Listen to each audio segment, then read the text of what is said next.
He lays his plans beforehand. That is how Ellen White described our enemy.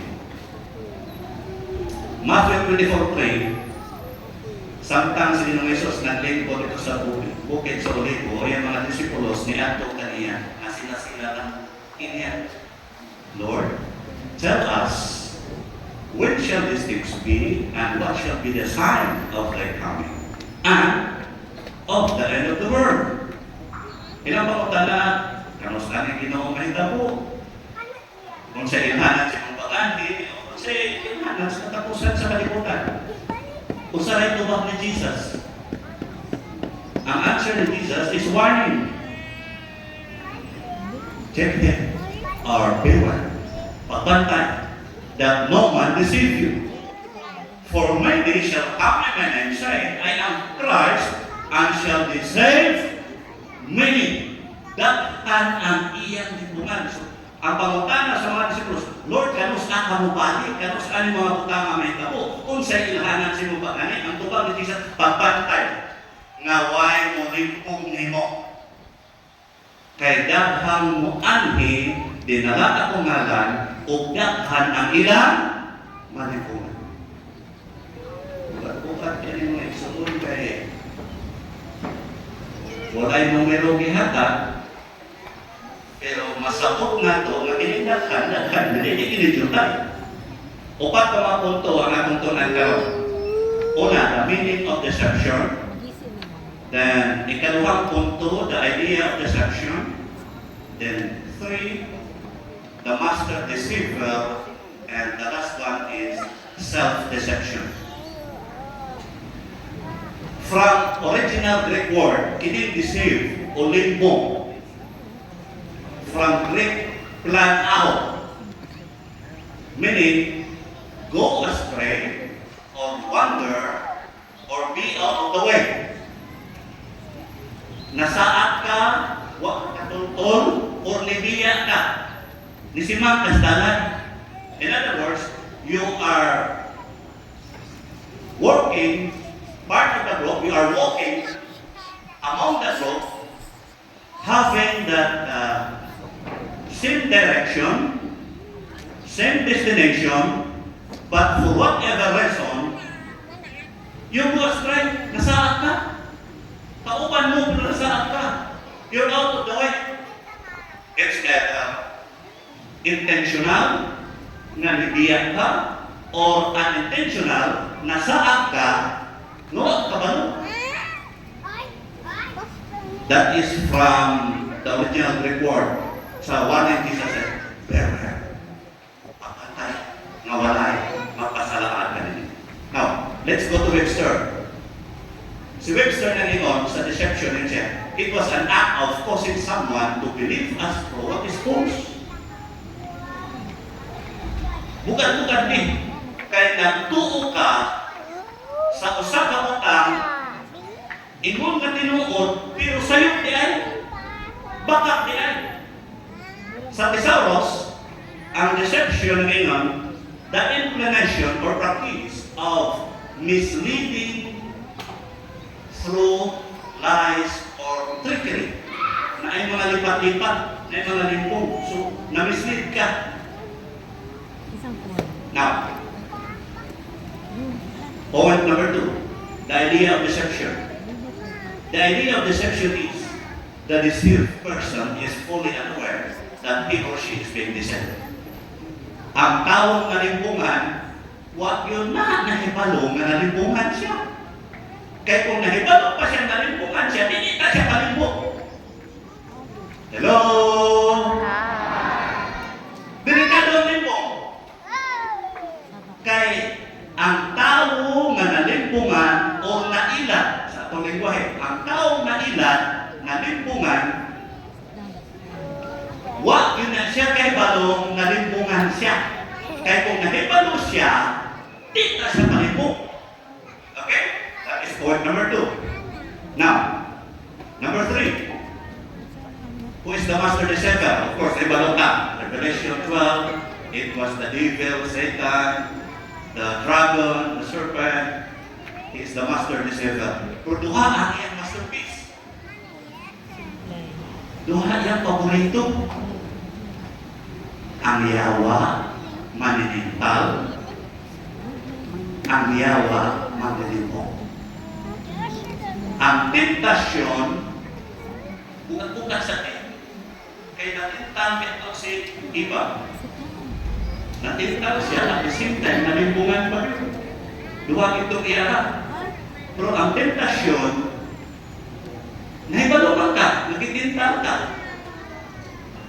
Upan sa grasyas Ginoo, kung strong in mong faith, di ka matintal. Pero luya-luya pa, matintal ka. Okay? Ang atong leksyon, kanina, itong kung sa layo para na primero, doon kay San Kamay. Ang atong leksyon, ang mga characters dito from the patriarch Abraham to the celebrity. Kung celebrity itong prostitute, kaya doon kayo discussion. To the disciple and to the politician. Si Abraham, by faith, he offered his only begotten son. So, ang pagtuo, faith is a sacrifice. Ito lang ang anak, sacrifice. Same as true with Mary, the prostitute. Pagtuo, faith means sacrifice. Di ba ito sapian si Mary? Dito siya kwartahan. Pero niya may sacrifice para sa iyang pagtuo sa Mesiyas, sa iyang manuluwas na makakapag niya pa sa iyo. On the other hand, ang disipulos na si Tomas, kay faith versus evidence. Gusto yung ebidensya. Pakita ako sa inagian sa lansang sa iyang mga kamo o pahikapa ko sa samad sa iyang kilit. Aron bumuto. Faith versus miracle. Inana ang mga Israel sa una. Pag-uraganin sila nakakita na naga, pagkahuman, tulipagpak na ito. Pagkamata nila sa untag, na ipagkaon, mahunit sila, tulipagpak lang bihapon. Doon ay mga tao nga mahilig o milagro silang kinabuhit. Mga ikso, hindi kayo ebidensya ng milagro sa itong pagtuo. Ang pagtuo, sakripisyo. Ang pagtuo, doon na yung tayo buhaton. Mga ikso. Okay, medyo sidetrack ko siya doon tayo. Pero, kining the master deceiver, who is the devil? Ang iyang masterpiece is temptation and deception. Wala siya pang Biblia. So warning in himself, beware that no one deceives you. Pagpantay yun mo, nga di yun mo malibunan. Ang church, ani mo hindi pahimangnuan. Kita ani mo hindi pahimangnuan mga ekson. Kaya kita mo nagpaabot sa second coming. Nagpaabot ka sa pagbalik ni Jesus, pagbantay na walay maglibong. Yung na ito malang, the Seventh-day Adventist Church, people waiting for the coming of Jesus Christ. Waiting for the appearing. Kaya kanang kami na sa Greek word na parosya, meaning appearing, kaya makita nyo na ito siya. So, kanang pagpakita yun ni Jesus Christ, literally yun, na ato siya makita mo, balik siya. Ni warning si Jesus Christ, pagbantay daw ay maglimbong ninyo. Doon na niya kami na limbong. Niya, ato ng tagsa-tagsaon. Ang spirit of promising. I hope some of us have the copy of this book, Last Events. He, Satan, has power to bring before men the appearance of their departed friends. Wow! Ang namatay na itong amahan, atong higala, atong parinti, atong amigo, ipakita sa yawa na nabataw. Mubisita din mo. The counterfeit is perfect. The familiar look, moving itsura, the words, the tone are reproduced with marvelous distinctness. Maog yun. Maog yun ang sanina ni tatay, maog yun ang postura, maog yung panglihok-lihok, namatay naman ang tatay. So magpakita. Atong parenti, atong amigo. Mga Exxon, bantayan na nato na siya, kaya mahitabo yun ha. Basit na himo-himo si Sir White Ali, na ebidensya sa Biblia. Sa una Samuel 28, si Samuel dugay nang namatay. Kining hari na dinihog sa Diyos si Saul, nabalaka kay wa na'y propeta. Niadto siya sa mananampal. The witch of Endor. Sa may abad ng mga niya. Kung sa'yo ba na ng witchcraft. Siya binisaya sa witchcraft. Aha. Si Haring Saul, dinihog sa Diyos, niadto sa witchcraft. O niya, istoryahanay sila. Nag-disguise pa siya kay prior ana, doon na siya ikray nga patyong tanang witchcraft. Pero nailhan ng gihapon siya sa witchcraft. Istorya na silang dua. Sa verse 11, verse 3, Samuel was dead, patay na. Sa verse 11, niingon ang witchcraft, whom shall I bring up unto thee? Kinsa may gusto niyo mong makita? And so said, bring me up someone. Pakita kong Samuel. Verse 14, and he is covered with a mantle. Samuel, natupo. And Saul perceived that it was Samuel. Oh, patay na si Samuel, pero nakit-an yun, di ka na, di ko na. Unya, natupo. And he stood with his face to the ground and bowed himself. Wow. Pagkita niya, profeta ko ni Samuel, dugay na namatay. Yung mga itsura. Hiyugbo siya ni Profeta Samuel. Question, si Profeta Samuel yang hiyugbuan? No! Ang yawa na dugay na namatay. Istoryahan na ito sila, verse 15. And Samuel said to Saul, there was a face-to-face conversation. Istorya. Sabi ni siya, nano nga ikaw nagsabog ka na ako? Dugay na kong ginubog. Hello? This is a warning, mga Exxon.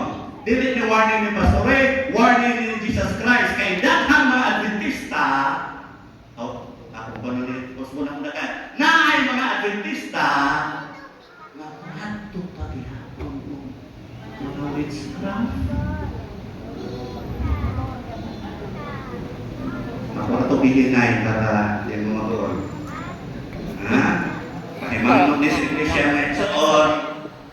Pantay ta, kay matito anong kaaway, he is like a skillful general. Daghan siya mga kabahagi. Last day events 161, paragraph 3. Evil angels come in the form of those loved ones and relate incidents connected with their lives. Uy! Mayroon din gusto niya. At kung isuot sa luna. Napatay mga pastor na namatay na, niya at ito kagigo. Uy, pastor, dali pastor, bayan kay nata, ikaw may promosyon, pastor. Pastor, ikaw may leksyon. Kaya na ito namatay itong pastora. Kaya, evil angels come in the form of those loved ones and relate incidents connected with lives and perform acts which they perform while living. In this way, they led persons to believe that their dead friends are angels. These evil angels who assume to be the deceased friends and with many the word has get away with the word of God. Ayaw kalimti ang atong pagtulunan, mahitungod sa kahimtang sa minatay. Asa ang mga minatay ron? Murag na kayo imong sa langit. Menteryo. Menteryo. Na sila mapanhaw hangtod sa pagbalik sa Ginoo. Ayaw kalimti, 1 Thessalonica 4:16, ang namatay na dunay pagtuong Jesus Christ muuna sa pagkabanhaw. Pagbalik ni Jesus Christ. Pantayan ta. Kaya bisan ang pagbalik ni Jesus Christ, i-impersonate sa kaaway. Yan. langit. Adventista magandang tanan no? Nagpaabot na ng Jesus. Hello! Nagpaabot na ng Jesus Christ? Yes. Pagbantay ani. Kaya si Jesus Christ nga piki muabot. As the crowning up of the drama of deception, Satan himself will personate Christ. Kopyahon yun ang itsurang Jesus Christ. Now the witness ever will make it appear that Christ has come. Hello? I hope na dili ni makawang ang atong pagtukod karon mga igsoon. Mupakita yun ang gihawa nimon nga si Jesus Christ in different parts of the earth. Nanay kalainan. Posible sa Los Angeles, California, makitaan sa CNN nga naa Jesus Christ. Dito si Jesus Christ. Satan will manifest himself among men as a majestic being of dazzling brightness resembling the description of the Son of God given by John and Revelation. That glory that surrounds him is unsurpassed by anything that mortal eyes have yet beheld. Mga angels, nindot kayo mawit na yaway mo kina. The shout of triumph rings out of there. Christ has come! Christ has come! The name of Jesus Christ. Praise God. I hope na ito maparehas ni Haring Saon. Pastilan. Uy. Last, punto numero 4 katapusan, self-deception.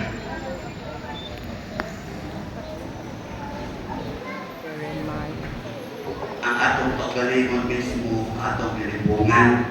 Nga naman, ang destruction sa Biblia, sa 17 ni Jeremias, ang kasing-kasing libungan sa tanang butang, and it is desperately wicked. Who can know it? Only God. Di ko kahibalo how wicked you are, how wicked I am. But the destruction Bible, our heart is desperately wicked. It is deceitful. Now, dua categories ng self-deception. Pwede unintentional. Hindi mo alam na nalimpungan ka. Tagalog si Juan mo na to. Intentional, nahibalog yun ka. Pero di mo bituyo. Nagpalimpong ka. Intentional. Yan. So, baliktad na po na mo pagsuot. Bali. Sa James 1:22, niya ang limpong sa atong kaugalingon. Atong ninanilasahon. Tarungan na ng show. Atong kaugalingon ang atong lilimpungan. Be ye knowers of the word, and not hearers only. Deceiving your own selves. Kung maayo na kang maminaw, pambong na kasi sa baskol, maminaw kang mga sermon, pero di po makitaan sa atong pagkinabuhi, mga igsoon, we are deceiving ourselves. Hello? Salamat. Huwag mo na sa po. Masukot mong James.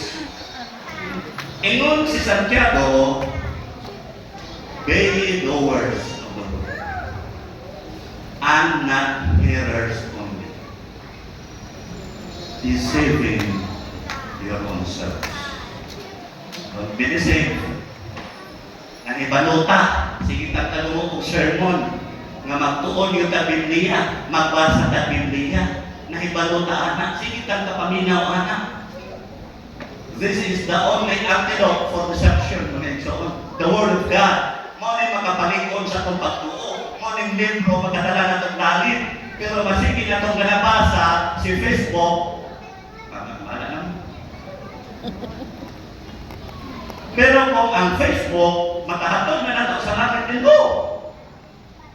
Mga igsoon, be ye knowers of the Word, and not hearers only, deceiving your own selves.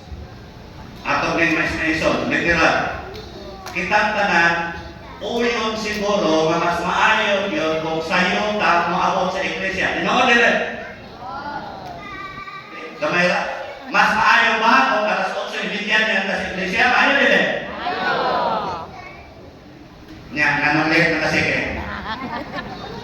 kayo, Pastor. Ayaw magkana.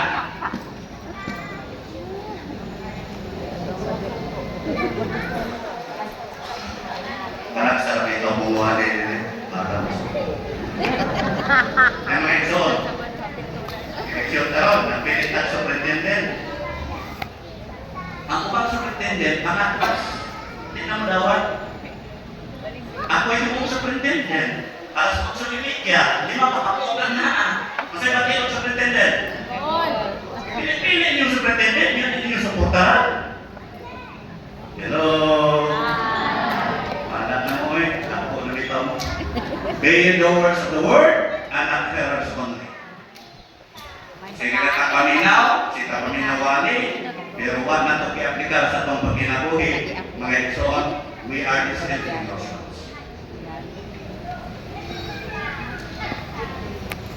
5 minutes more. From Jewish Islam, some thoughts of character. Okay? Character has something to do with self-deception. Next on. Unang kinaya sa tao, upan siya. Atong tanaw kung asa taan eh. Na mga tao nga dali na kayo masuko. Easy to provoke and easy to appease. Dali na kayo masuko, pero ang kakalindog po nito na kaya dali na pong mahulian. His loose is cancelled by his head. Hindi doon tali siya, pati di sa tawahan na kaya dali na kayo masuko, ang nakalindog lang kay Saling maulian.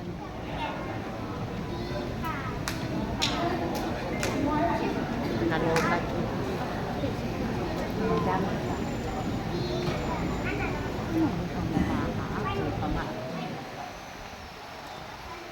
from Jewish Mishnah. Ikaduhang klase sa tao, hard to provoke and hard to appease. Dugay kayo masuko, bisa iburin pa, masuko. Insultohon, di pa masuko, dugay sa suko. Ang nakabayan na nito sa tao, masuko o kahit kamanay kong kawayan, di ko natin mong pasaylo. Hard to provoke and hard to appease. Di siya, dugay kayo siya masuko. Once masuko, di siya tawhana. Kalimutan nga yung kita, mga Adventista na ita. His great is cancer, guys. Ayun tani, ginansya o tani siya, kahit dugay siya masuko, ang nakabatik lang, ang masuko nini, yun, ang tigo mapasaylo, wala na rin bagakay. Ikatulo, na klases tao, easy to provoke, tali na kayo masuko, gamay lang gusto, nasuko, matuon, huwag ka matusko ah. Hard to appease. Tali na kayo masuko, kung yung masuko po, di po maulian, bisang haranahan pa makatawag. Kaya look sa descriptions from Jewish Islam, he is a wicked man. Lautan din ang tawanan. Ikampat o katapusan. Hard to provoke, tugay kayo masuko, and easy to appease. Tugay kayo masuko, pahinugon, kung masuko magaling, dali lang kung magpasaylo, dali lang maulian. He is asset naman. Muna may balo kung asa mong dapita ani mga isuko. Labaw-labaw mas niklot yun ang number 4 uban sa Krasnes Ginoo Ginoo mong data sa Dios nga mga santos.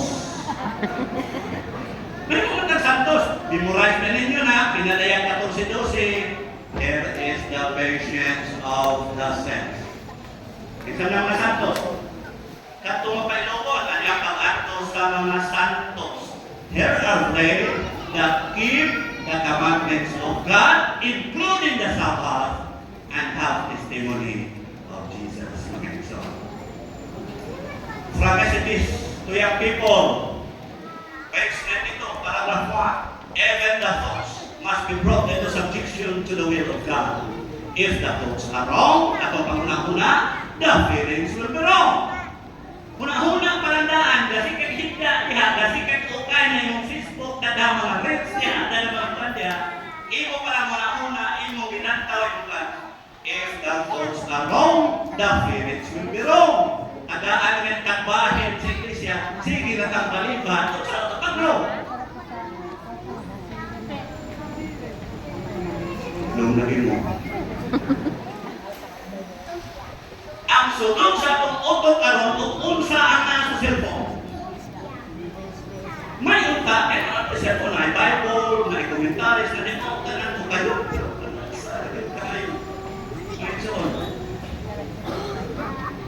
Kami mga pastor, ako panahon nga ito niyo, Pastor Jason,